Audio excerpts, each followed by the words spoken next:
ஈரானுக்கு மீண்டும் விடுக்கப்படும் எச்சரிக்கை. மீறினால் தாக்கப்படும் இஸ்ரேல் திட்டவட்டம். நெதன்யாகுவின் சூழ்ச்சி திறனை குறைத்து மதிப்பிடும் ட்ரம்ப். ஈரானை வீழ்த்தியது அமெரிக்காவுக்கு கௌரவம், ட்ரம்ப் பெருமிதம். பேச்சுவார்த்தைக்கு தயாரான ஈரான்.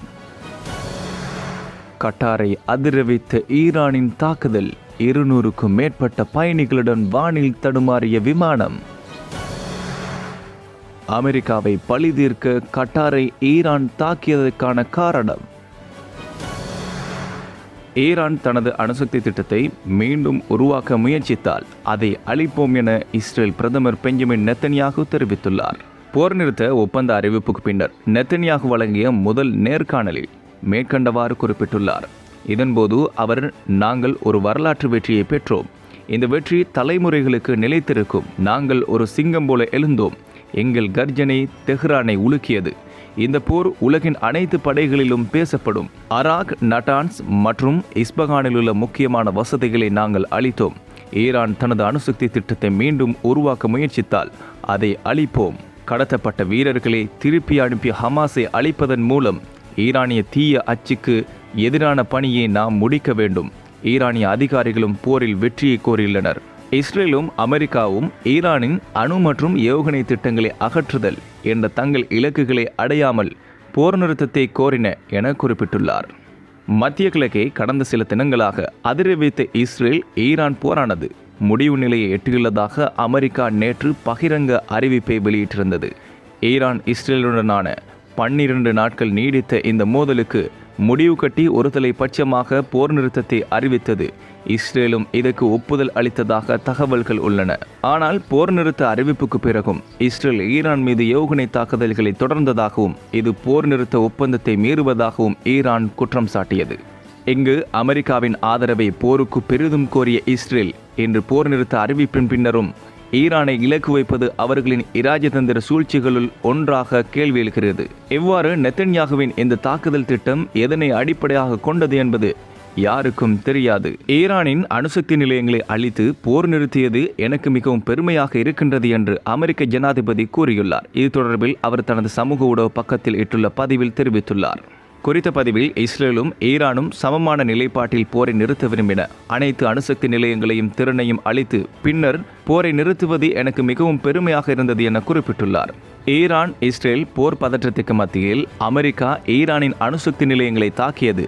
இதனைத் தொடர்ந்து நடந்த தொடர் பதற்றத்துக்கு பின்னர் ட்ரம்ப் நேற்றைய தினம் போர் நிறுத்தம் குறித்து அறிவித்திருந்தார். இஸ்ரேல் தம் மீது முதலில் தாக்குதல் நடத்தாவிட்டால் ஈரான் பதிலடி தாக்குதல்களை ஒருபோதும் நடத்தியிருக்காது என ஈரான் ஜனாதிபதி தெரிவித்துள்ளார்.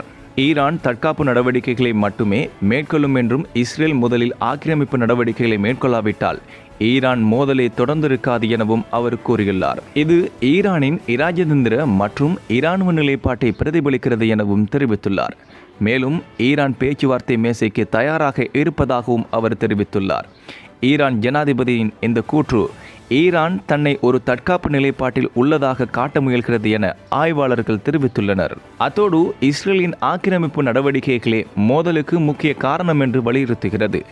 இது மத்திய கிழக்கு பிராந்தியத்தில் பதற்றத்தை குறைக்கவும் இராஜதந்திர பேச்சுவார்த்தைகளை முன்னெடுக்கவும் ஒரு வாய்ப்பாக இருக்கலாம். ஆனால் இஸ்ரேலின் தொடர் நடவடிக்கைகள் இதற்கு தடையாக உள்ளமை குறிப்பிடத்தக்கது. நேற்றைய தினம் அமெரிக்காவின் தாக்குதல்களுக்கு பதிலடி வழங்கும் நோக்கில் கட்டாரில் உள்ள அமெரிக்க விமானப்படை தளங்களை ஈரான் தாக்கியது. இந்த நேரத்தில் பல நாடுகளிடமிருந்து கட்டாருக்கு புறப்பட்ட விமானங்கள் மற்ற நாடுகளின் விமான நிலையங்களில் தரையிறக்கப்பட்டுள்ளன. மேலும் கட்டாரிலிருந்து சுவிட்சர்லாந்துக்கு சென்ற QR-95 விமானமானது பெரிய பாதிப்பிலிருந்து தப்பித்ததாக அதில் பயணித்த பயணியொருவர் தெரிவித்துள்ளார். அத்துடன் ஈரானின் தாக்குதல்களின் போது அங்கிருந்த அனுபவங்களை ஊடகவியலாளர் ஒருவர் எம்மிடம் பகிர்ந்து கொண்டுள்ளார். இஸ்ரேலை தாக்குவதை விட அமெரிக்காவை தாக்குவது எமக்கு மிகவும் இலகுவான விடயம் என ஈரான் முன்னதாக அமெரிக்காவுக்கு பகிரங்க எச்சரிக்கை விடுத்திருந்தது. கடந்த 2 வாரங்களாக நடைபெறும் ஈரான் இஸ்ரேல் போரில் அமெரிக்கா களமிறங்கி ஈரான் மீது தாக்குதலை மேற்கொண்டது. இதற்கு பதிலடி கொடுக்கும் வகையில் ஈரான் முதலில் ஹார்மோஸ் நீரிணை மூடுவதற்கான நடவடிக்கை எடுத்ததுடன் கட்டார் மற்றும் ஈராக்கில் உள்ள அமெரிக்க தளங்கள் மீது ஈரான் தாக்குதல் நடத்தியது. இதனைத் தொடர்ந்து டொனால்ட் ட்ரம்ப் ஈரான் இஸ்ரேல் போர் நிறுத்தத்தை அறிவித்த சிறிது நேரத்திலேயே ஈரான் மற்றும் இஸ்ரேலில் தாக்குதல் ஆரம்பிக்கப்பட்டது. எவ்வாறாயினும் இதுவரையில் முழுமையான போர் நிறுத்தம் குறித்த எவ்வித உத்தியோகபூர்வ அறிவிப்புகளும் வெளிவரவில்லை. ஈரான் அமெரிக்காவை பழிதீர்க்க கட்டாரை ஏன் தாக்கியது? அமெரிக்காவின் எந்தெந்த முக்கிய தளங்கள் தாக்கப்பட்டன? அதனால் எவ்வாறான நிகழ்வுகள் அரங்கேறலாம் என்பதை தான் பார்க்க வேண்டும்.